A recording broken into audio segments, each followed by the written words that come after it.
برنامه شومی تنین باز هم منظوری شما گردیده ایستاده است. خب اگر آماده باشید دوستان عزیز ما از روی بخش ها البته برنامه رو آغاز میکنیم.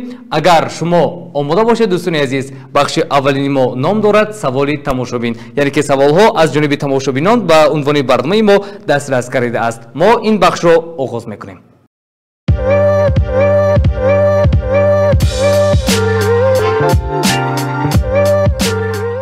خب دوستان عزیز حالا بخش اولین ما نام دارد سوالی تماشابین، یعنی که سوال از جانب شما تماشابینان عزیز به عنوان برنامه ما آماده رسیده است. اگر آماده باشید من سوال رو برای شما پیشکش میکنم.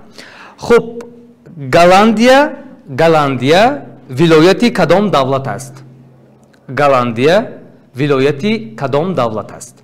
اگر جواب رو میدونید دوستان عزیز به رقم 92 644 5533 زنگ بزنید یا توسط سامانه اینترنتی اینستاگرامی تیوی ارتنین میتوانید جوابهای خود رو به عنوان برنامه ما ارسال کرده باشید. ما زنگ‌های شما رو انتظار هستیم، پیام‌های شما رو در سامانه اینترنتی اینستاگرامی تیوی ارتنین انتظار هستیم. و من نگاه کرده استادم که مخلصان ما خیلی فعال هستند و عین حال ما رو تماشا میکنند، فکر هم میکنند و امیدوارم که جواب رو پیدا میکنند. خب زنگ از قبول میکنیم. السلام علیکم.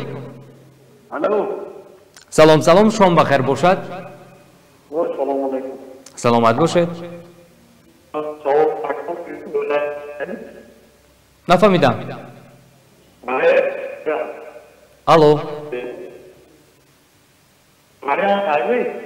وریانت پیشنهاد کنم برای شما. خب شما عموما آیدی سوالی پیشنهاد کردیم و یکم مرتبه فکر کردید یا نه؟ خب وریانت خودتون رو پیشنهاد کنید. وریانت خودی شما چی است؟ الو. خاموش کردن. تشکر زیاد. سلامت باشید. از ما دور نروید، پیوسته باشم با تلویزیونی تنین باشید. نه من بسیار میخواستم سر اول شما وریانت خودتون رو به عنوان برنامه ما پیشنهاد کرده باشید. من میخواستم که شما خودتون مستقلانه غالب گردید ولی نمیدونم از چی سبب باشه شما هوشیاری رو از دست دادید. خب زنگ. السلام علیکم. السلام علیکم. گالندیا یعنی که گالندیا ولایتی کدام دولت است؟ یعنی که نیدرلندیا ولایتی گالندیا است. همینطور؟ خب نامتون چی است؟ نامتون چی است؟ نامتون چی است؟ نامتون؟ گالندیا نیدرلندیا. فهمیدم. نام شما چی است؟ نام شما؟ امید جان. از کجا زنگ میزنید؟ امید جان. سلامت باشید. از کجا زنگ میزنید؟ الو. افغان. سلامت باشید. بهترین. امید جان عزیز غالبیت به شما مبارک باشد. افغان. جواب شما درست است.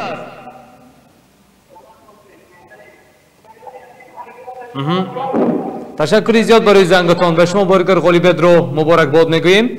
واقعا هم شما توانستید به عنوان برنامه ما زنگ بزنید و جوابی درستی خود رو به ما پیشکش کرده باشید. بارگر به شما پیروزی و غالبیت رو صمیمانه و صدق دلانه مبارک باد میگیم. دوستان عزیز مخلصان گرامی قدر، اگر آماده باشید در این لحظه ها ما بخش نوبتی برنامه رو آغاز میکنیم که نام دارد موسیقی رو دریاب.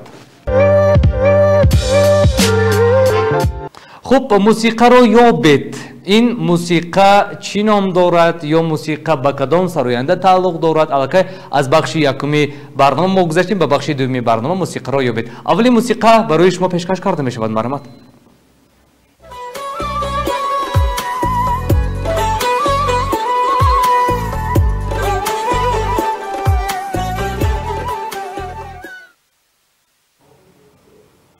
خب انا ما اولی موسیقی رو هم برای شما پیشکش کردیم. همکنون از شما خواهش میکنیم که дарёбед ин мусиқа ба кадом сароянда тааллуқ дорад. Агар дӯстони азиз ҷавобро медонед, марҳамат телефонҳоро ба даст гиред ба рақами 92 644 55 33 занг бизанед. Ё агар инстаграм дошта бошед, марҳамат дар мудда бо ҳарфҳои англисӣ TVR танин менависед, онҷо саҳифаи мо пайдо мешавад. Дар мудда тугмачи подписатсияро пахш мекунед ва аз саҳифаи паёмҳои шахсӣ ба мо смс худро ирсол мекунед. Хуб, ҳоло занг аст, қабул мекунем. Ассалому алайкум. Хуб, занг аст. Ассалому алайкум.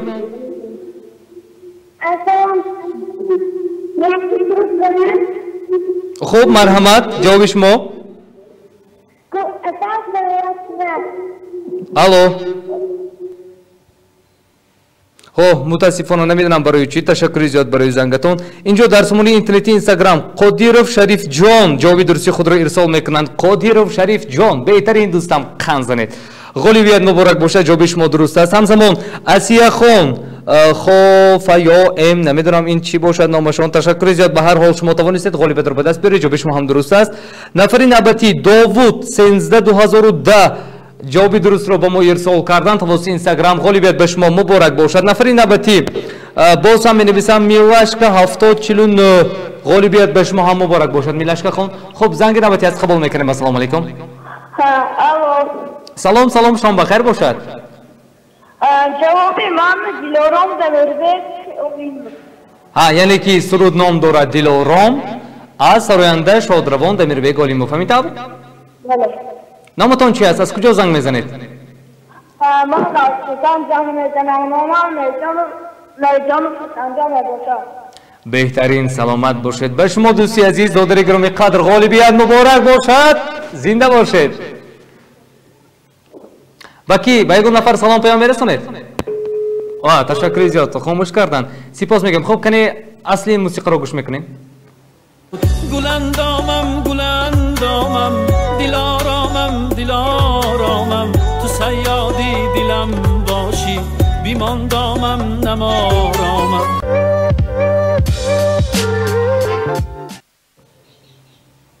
خوب اینجا داوود جان در اینستاگرام اورا می نویسن. مبارک باشد غالیبیت به شما. خوب مبارک به کلی غالیبان آنهایی که در برنامه ما فعالانه اشتراک کرده شدید. خب حالا باشد موسیقی نبتی رو گوش میکنیم.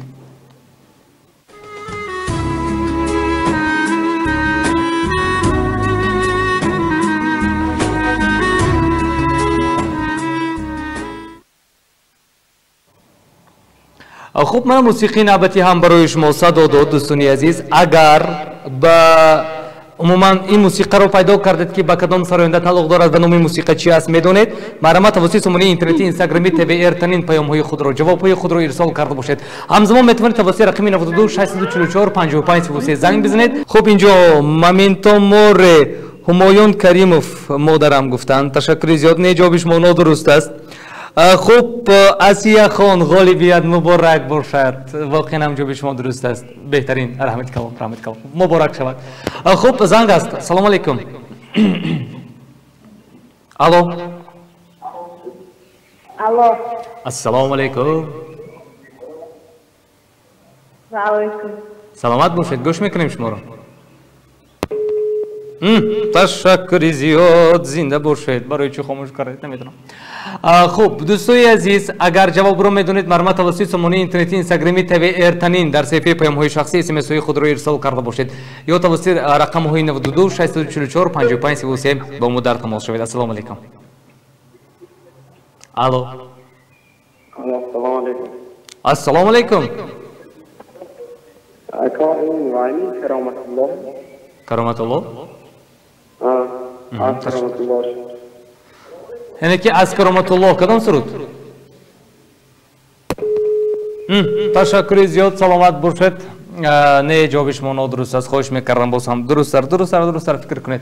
خب محمد جان خواهش میکردم یک بار دیگر همه موسیقی را گذارید برای نفرانی که نوکک با ما پیوست شدن. امکانیت هست؟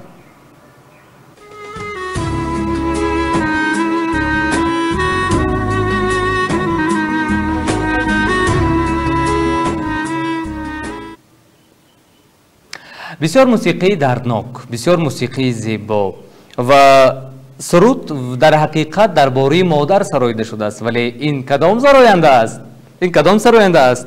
یک نفر جوابی درست ارسال کردن توسط اینستاگرام اسیا خان، دیگر یگان نفر نه. دوستان عزیز بیاید من به شما کمک میکنم. اخترم گوهرم مادرم جان مادرم.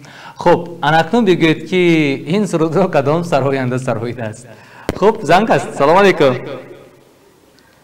سلام علیکم. سلام سلام. این محمد. کی؟ محمد. محمد؟ نه. کدام محمد؟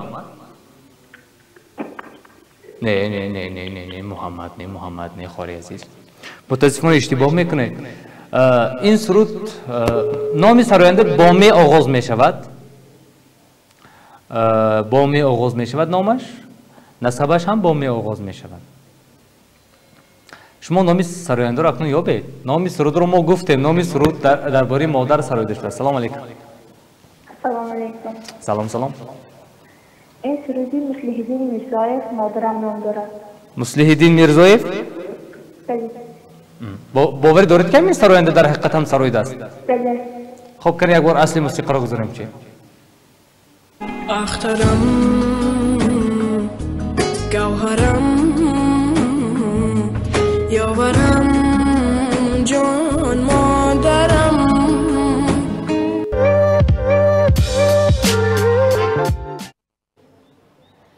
بله در حقیقت هم مصلح‌الدین میرزایف سرودی مادرم بود. غالبیت مبارک باشد خوری عزیز برای شما.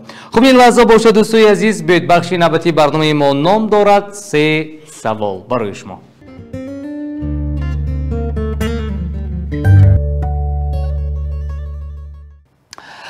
خب این لحظه ها ما آغاز کردیم بخش 3 سوال را، یعنی که در بخش 3 سوال البته خودش معلوم است که ما به شما 3 تا سوال پیشنهاد میکنیم. 3 تا سوال و شما باشد فکر میکنید پاسخ خود را به عنوان برنامه ما ارسال میکنید. اگر جواب را میدونید دوستان عزیز، جواب را میدونید، اینستاگرامتون باشد به اینستاگرامتون در آمده با حرفای انگلیسی TVR تنین بنویسید، آنجا صفحه ما پیدا میشود، در آمده تکمه پادپیسی را پخش میکنید و پیام های خود را جواب های خود را ارسال میکنید، یا میتونید توسط رقم های 92 644 55 33 زنگ میزنید، بعدا باشد جواب را میگید. خب اولین سوال دقت کنید، با دقت باشید. تاجیکستان در کدام قطعه زمین جایگیر است؟ سلام علیکم. سلام علیکم. سلام علیکم. گوش میکنیم. شما کجاست؟ رحمت سلامت باشید. ما خوب. این سوال شما رو یافتم. خب. ای آسیا. کجا؟ ای آسیا. آسیا نه. گوش کنید. من چند تا قطعه هست؟ قطعه چند تا؟ بله آسیا دارد، ولی ما قطعه را پرسیدیم. تاجیکستان در آسیای مرکزی جایگیر است، ولی من میخواستم جواب انیق و دقیق رو در کدام قطعه جایگیر است. انا اون رو گفت من کمی ماند که جواب رو بهش میگویم. خب تشکر زیاد، بازم فکر کنید. خب من اینجا شهر 7000 آسیای میانه گفتن، تشکر زیاد. آسیای مرکزی ممنتو موری گفتن. دوستان عزیز ماتریک میگویم چند تا قطعه جایگیر است. قطعه اما چند تا قطعه هست؟ آسمین بیت من به شما کمک میکنم. 6 تا قطعه هست. 6 تا قطعه هست در دنیا. 6 تا قطعه است و در یکی از آن همون قطعه ها تاجیکستان ما جایگیر شده است. شما باید نام قطعه را بگویید. سلام علیکم. خوش میکنید. قطعه جنوبی؟ نه نه نه نه قطعه جنوبی نه. دوستانی عزیز نقص فکر کنید، نقص فکر کنید. اگر جواب رو میدونید مرحمت توسط رقم های 92 644 55 33 با ما در تماس شوید و جواب خود را با عنوان برنامه ما ابراز دارید. ما شما رو انتظار هستیم. الو. گوش میکنید. سلامت باشه. تاجیکستان در قطعه آسیا جایگیر است. بله بله درست است. غالبیت به شما مبارک باشد خوری عزیز. خب نامتون چی است؟ نامم میره. از کجا زنگ بزنید؟ از جامعه ریاست اینجوری. بهترین. به یگان نفر سلام پیام میرسونید؟ به تمام عائله‌ام، تمام خود را میرسم.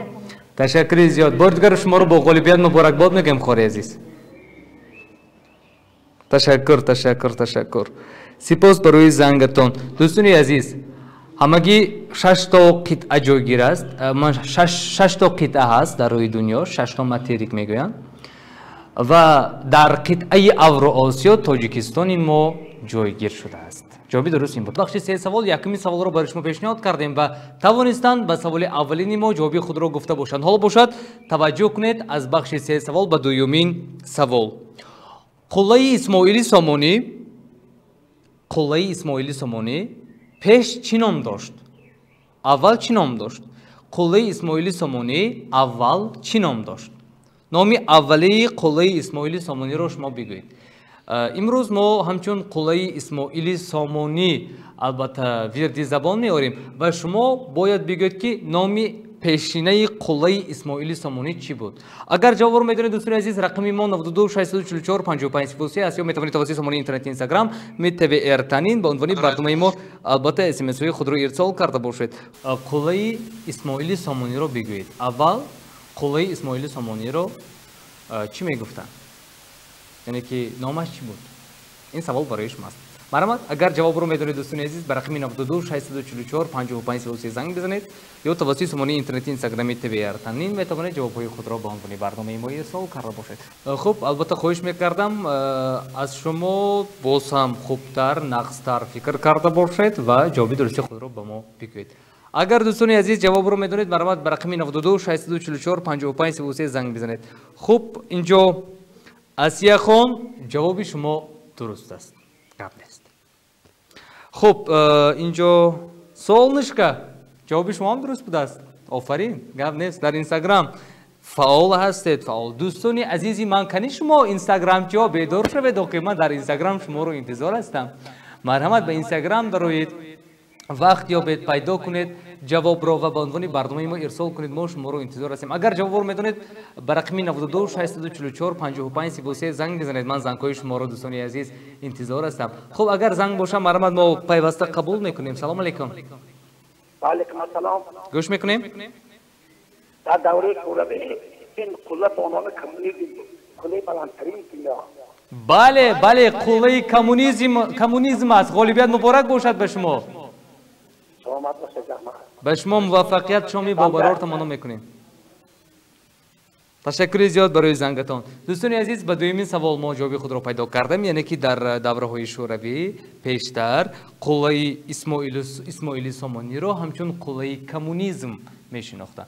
اکنون ببینید مخصوصا وقتی که ما سوال تهیه میکنیم دوستان عزیز، من سوال تیار میکنیم برای شما، مقصد از تیار کردن سوال از همون تاریخ از گذشته سوال ها رو تیار میکنیم که شما میکوبید، جستجو میکنید، هم با خودتون یگون چیزی نو میگیرید، چیزهایی که نمیدونستید یاد میگیرید، یعنی که با خاطرتون میموند، از گذشته از تاریخ با خبر میشوید. مقصد سوال و جواب هم همین است. خب بیاید از بخش سه سوال ما نه سومین سوال را برای شما پیشنهاد میکنیم. تازه ترین کل جهان چی نام دارد؟ تازه ترین کل جهان چی نام دارد؟ خب من مرحمت از بخش سه سوال برای شما سومین سوال پیشنهاد کرده شد. تازه ترین کل جهان چی نام دارد؟ تازه ترین کل جهان چی نام دارد؟ سلام علیکم. السلام علیکم. سلام. شام شما پر فرح و شادی باشد. رحمت شما بخیر باشد. فکر میکنم که این بایکل است. یعنی که کلی تازه ترین جهان این بایکل نام دارد. این طور بله. غالبیت مبارک باشد برای شما. تشکر زیاد. بهترین. نامتون چی است؟ الو. متاسفانه خطی علاقه ما کنده شد. تازه ترین کل جهان این بایکل است. مبارک شود. خب بید بخشی نباتی برنامه ما، بخشی انیقترش آخرین برنامه ما، عکس رو شناسید.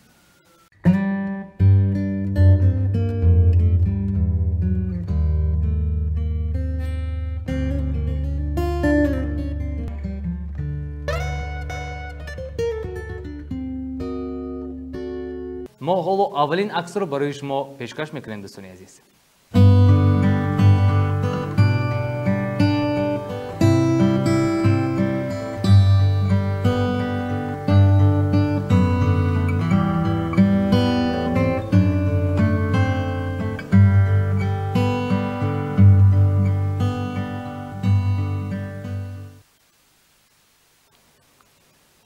اینستاگرام شهباز 17 غالبیت مبارک باشد. اسیه خان غالبیت مبارک باشد. یافتین الکی 2 نفر.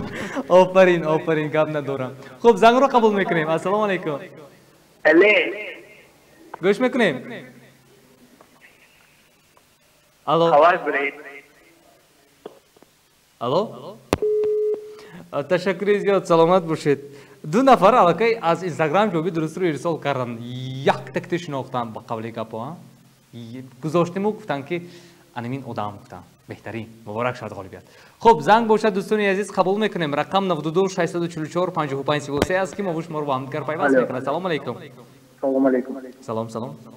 این بلاگر توجیه عبدالرزاق است. مبارک شود غالبیت. کنه همون عکس رو خودش رو گذارید.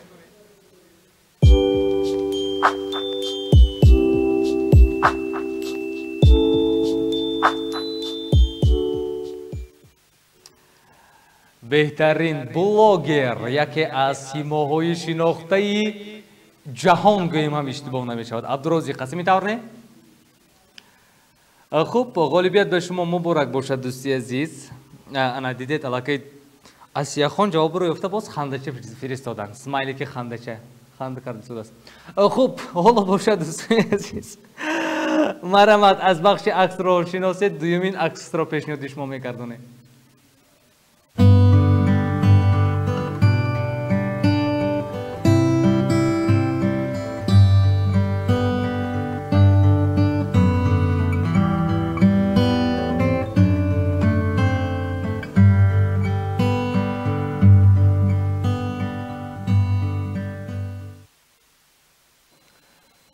ما گفتیم عیناً همون عینکدارش رو انتخاب کردیم که برای یافتن کمتر عذاب کشان گفته. یک تکتی یافتن اسیه خان. آفرین مبارک شود. بهترین.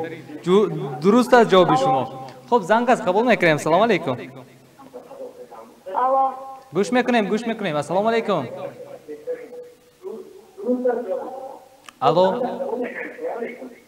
الو.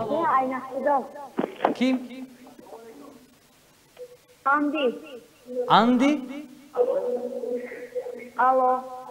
اندی گفتید می؟ تشکر زیاد برای زنگتان ولی این اندی نبود. خواهش میکردم بازم فکر کنید. کیافت من اسیه خان فعال بسیار فعال گپ نیست. زنگ رو قبول میکنیم. سلام علیکم. سلامت باشید. این اکتر سلمان خان. کی است؟ سلمان خان اکتر. سلمان خان؟ ها. نخود کنه یک بار رسم حقیقی رو گذاره چی؟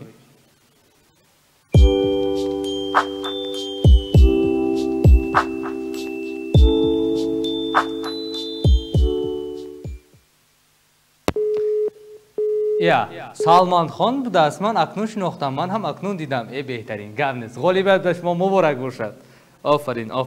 دوستای عزیزی من تماشاچیان گرامی قدر جواب رو پیدا کردیم. به همه شما منتداری سپاسگزاری بیان میکنم. من تصمیم گرفتم که در آخری برنامه باید در هر یک برنامه‌ای که در این شما میتونین همراهی شما برگزار میکنیم یک تا شعر خوانم بعداً باشد برنامه رو به پایان رسانم. عرضت به هر دو دنیا یک حرف نامی مادر.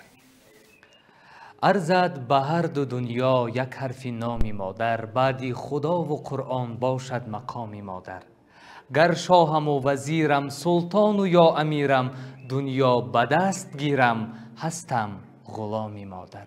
مادر مرا بیزاده است آغوش مهر کشاده است شیری سفید داده است خوش است نامی مادر.